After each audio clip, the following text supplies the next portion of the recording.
Hello and welcome back to the channel. My name is Eddie Jennings from EJSLLC.com. And this video is going to be another in the little series of PowerShell basics about doing remote tasks using PowerShell. Before we dive in, I want to do a little housekeeping. Just want to remind you that you can always click subscribe and ring the bell when you do to the channel, so that way you can be aware of when new content comes available. And also, if you enjoy the content in the video, make sure that you click like on the video. And if you know of anyone that would find this particular video or any others useful, feel free to share them. So PowerShell, it's part of its usefulness is the ability to be able to remotely manage Windows computers. And one thing I'm going to demonstrate for you today are a couple of different ways of doing that. And I have two VMs here. One is a domain controller that I've made, and another is a client computer. So I'm going to go ahead and launch PowerShell on the client machine. And notice I'm not doing this as an administrator. And the reason why I'm doing that, or not doing that as an administrator, I'm going to change the font here to make that a little bit easier for everyone to read. Go to 20. There we go. All right. One of the reasons why I'm not doing this as an administrator is ideally in your day-to-day work, in really anything using computers, but especially IT, you don't want to be logged in as the administrator account all the time, or some other account that has administrator privileges. You want to use things that need those privileges only when you actually need to use them, instead of just running around all the time as an administrator. So one of the things I'm going to do in this video is show you how from a non-elevated PowerShell prompt, how you can still do some administrative tasks. So the first thing I want to show you is something called Enter PS Session. And what this is going to do is create a remote session between you and whatever the other machine is, and whatever you're doing at your PowerShell prompt you are doing on the other machine. This is the same as in the Linux world, doing an SSH session into a computer and running some commands.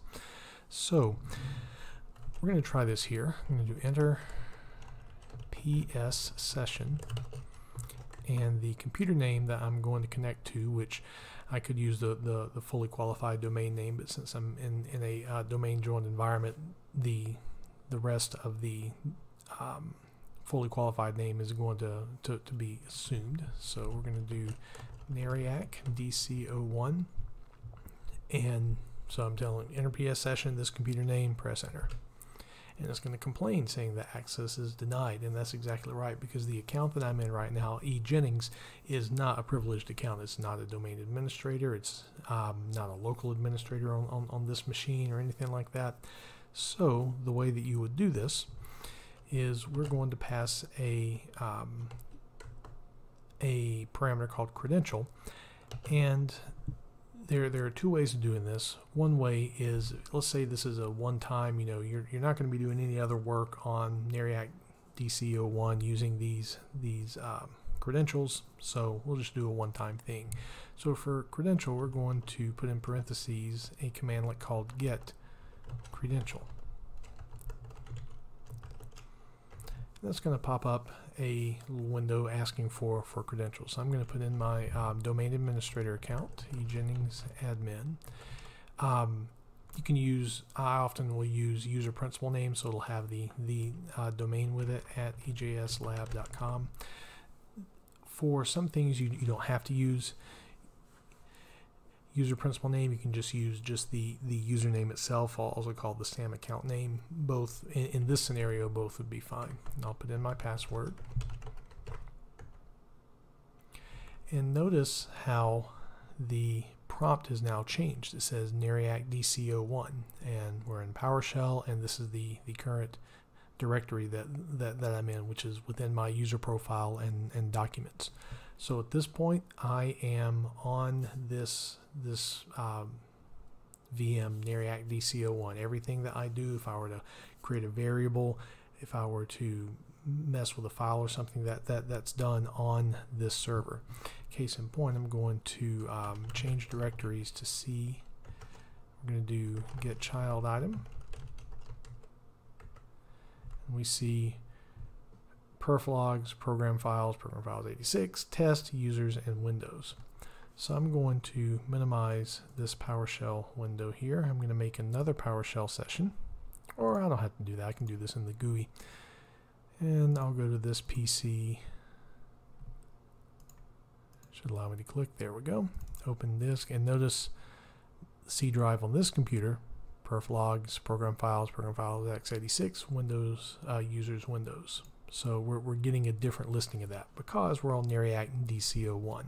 So from here I can do any tasks that I need. This is a domain controller, so I can make a new user account if I want. I can modify files. Let's say that I was wanting to see if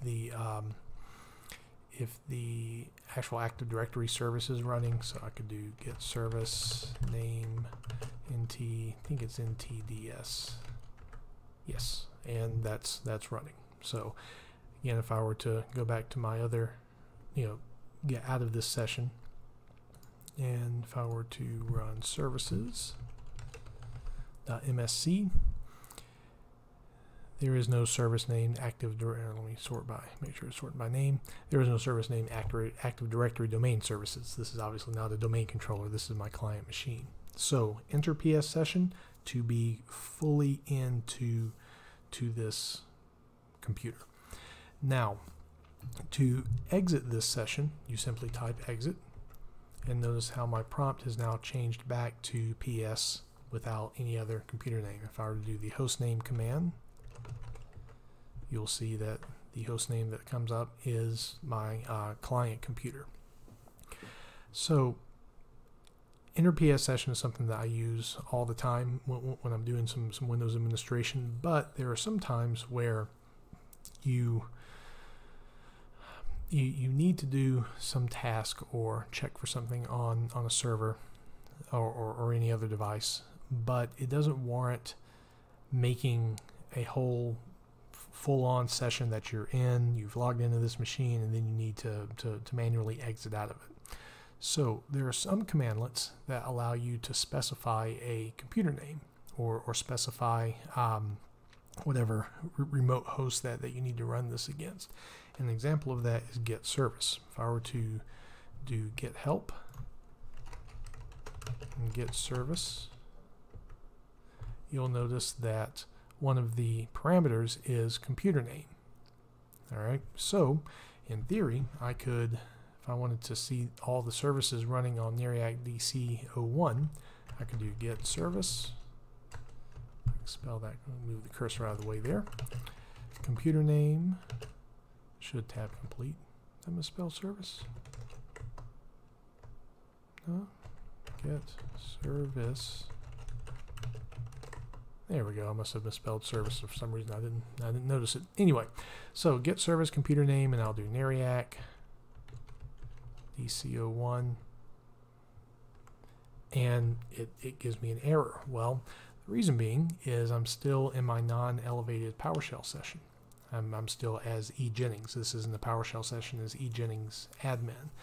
Now, if I were running PowerShell as eJennings admin, then this would work. And just kind of case in point, let's make another PowerShell session. I'm going to run this as administrator, so it'll prompt me, and I'll put in my credentials. Now, before I go on, there are a number of ways of entering a PowerShell session. I, more often than not, right-click the Start menu and choose my PowerShell option. That's not the only way to run PowerShell, but it's the way I tend to use. So, if I'm now in my session. If I were to do who am I, eJennings admin, and get service, computer name, NARIAC, bonus points to those that understand the reference there, DC01, and it returns a bunch of stuff because it's connecting, it's basically doing a remote PowerShell session, a one-time thing, to NARIAC DC01, and it's returning all of the objects that would come as a part of get service. So the way to do that from a non-elevated PowerShell prompt is we're going to use something called invoke command. One of the reasons why we have to do this, got a little bit ahead of myself there, is if you were looking at this get service here, notice that there's no parameter for credential. With enter PS session there was, but so to be able to use get service without having to fully build that PowerShell session, the remote PowerShell session, we use invoke command. So for invoke command, let me clear my screen here. I'll do invoke command, the computer name that I'm wanting to run this against, and credential. And we'll do the same thing that we did before with enter PS session, and we will run the get credential commandlet to get that credential object to feed into credential for invoke command. Now, this is all well and good, but this isn't actually running anything. This is just, you know, what we're connecting to in the credential we're using. So the next parameter that we want is something called script block. You can also omit script block and just begin and end a curly brace if you wish, but the script block that we're going to be using is get service, and then we'll close the curly brace. Again, you can omit dash script block and just have, you know, invoke command, computer name, credential, and the curly brace. For this tutorial, I'm doing the dash script block just to kind of give you the full version of invoke command, so you see what the parameter is that we're actually using, which is the script block. So I press enter. It's going to prompt me for credentials again. This time I won't use the user principal name, I'll just use the SAM account name. Lo and behold, there are our services that are running. One thing I want to draw your attention to is this PS computer name. Notice how we did this. Do it over there as well. No, it did not. So notice how get service here, we don't have the PS computer name. When we use invoke command for it, it will create a property called PS computer name. The reason why this is useful is invoke command can take multiple computer names, and you would know this by if you were to do get help invoke command.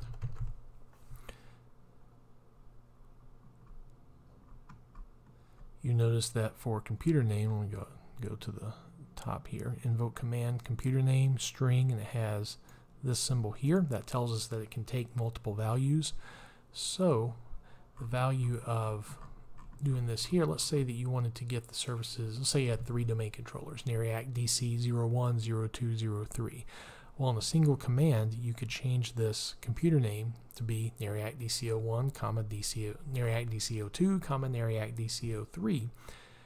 Let's assume that the same credential would work on all 3 of the servers.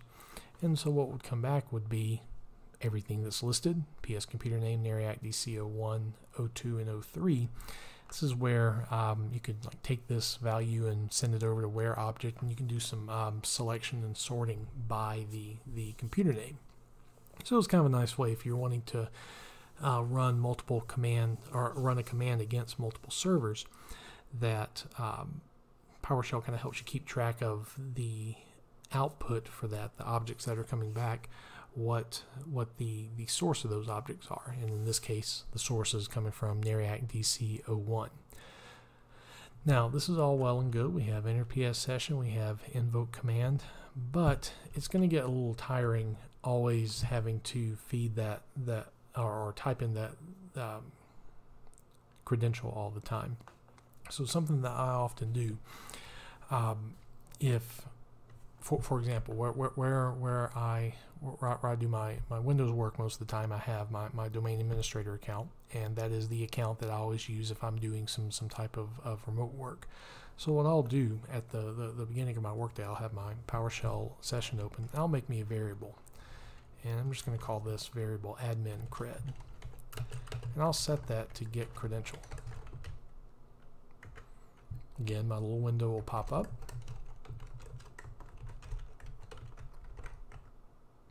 And so now I've stored that credential in this variable. So if I were to just do admin cred here, you see that's the username that I've stored in it, and the password is a secure string. If I were to go up back into the help with invoke command, where is credential? It's looking for PS credential, by the way. And this, if I were to send admin cred to get member, the type is PS credential. So now if I want to do that same, actually we'll do something a little different this time. We'll do invoke command again to my computer name. Credential, this time I'm going to use the admin cred variable, so I don't have to continually type in the credential name. I've stored it there. I'll do the shortcut this time and not actually type -script blocked. But let's say I wanted to do get child item, and the path would be C. Let's see what comes back. It would help if I spell child item correctly. And here we go. It worked because I fed it my credential, and get child item path C. Well, here are all of our objects. And again, it has that PS computer name. So if you're getting the C drive for 10 different servers, you'll know what objects are returned for each server. The last thing I want to show you goes back to using inner PS session. Let's say that you know that you're going to be doing some work periodically on a particular server. Let's say the NARIAC DC01 here. But some of the work that you do is going to be a little bit more, not necessarily complex, but using invoke command continuously is going to be inefficient. But at the same time, let's say that you're going to do some work now, and then you'll do some more work maybe in a couple of hours. You don't want to leave that your current PowerShell window in that remote state on NARIAC DC01. Let's say you do some work now, and then you need to do some work using PowerShell on your local machine, and then you need to come back to it. Well, we can leverage PowerShell sessions for that. And the commandlet that I'm going to use for this is called new PS session. And the computer name I'm going to connect to is NARIAC DC01. The credential I'm going to use is that same admin credential that we've already saved, or stored in a variable, I should say, admin cred. And so now we have a PowerShell session, and the state is open. But notice how my prompt here still shows PS. I'm not actually in that PowerShell session yet. It's just simply a session that we currently have opened on NARIAC DC01. So what I can do when I'm ready to actually enter this session and do the work, here's where the inner PS session comes from. So, or here's another, I should say, another use of inner PS session.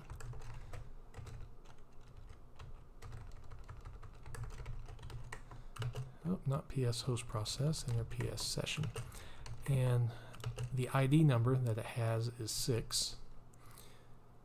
And at this point, I'm now in that PowerShell session. I'm back on NARIAC DC01, and you can see that there in the prompt. When I'm done doing what I need to do, I exit, and I'm out of it. If I need to enter it again later on, I'm back in, exit, I'm out of it. And so it's an easy way to go back into that session without having to completely rebuild your PowerShell session.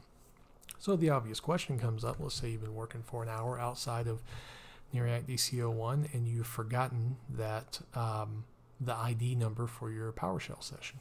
Well, the commandlet you can use, get PS session, will show you any current PowerShell sessions that you have available, and then from there you can use the ID. You can also do it by name. When I created that new PS session, I could have given it a particular name, and that's something that I often do. I'll usually make the name be the host name of the server that I'm connecting to. And so That way, I don't have to know the ID number. I just know, oh, I need to enter PS session dash name, or as a matter of fact, we'll do this here. Let's say I wanted to make another PS session, new PS session. I'm not sure if it'll let me have two at the same time, but we'll find out. We're going to give it a name. We're going to call that name Nariac DC01. Computer name Nariac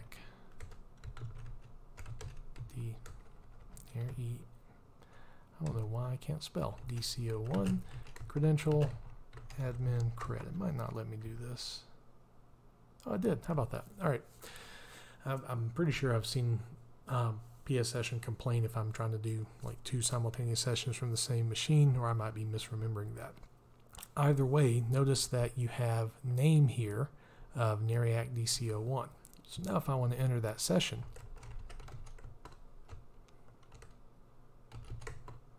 like using my tab complete, name Nariac DC01, I'm in my session and I can exit it. All right, so now we're done. We're at the end of our workday or whatever work session we're in, and we're not going to use these sessions anymore. It's always a good idea to close and remove remote sessions when you're not using them. I mean, it's just we generally don't try to stay logged into stuff, especially something that's a server, and especially something that's using our administrator credentials when we don't need to have that happen. So to end these sessions, I'm going to do my get PS session again. You see we have 2 of them open. We can simply pipe that to remove PS session. Do get PS session again, and they're gone. So the takeaway for this, two easy ways to do some remote work with PowerShell. You can do using the actual PS session commandlets, new and enter, and to have full-on SSH-like connection all the way into PowerShell. You can use invoke command for I mean, you can do it for more than just this, but I typically use that for kind of one-off things. And then some commandlets allow you to specify a remote machine, and depending on your user context and your PowerShell session, you may be able to do that.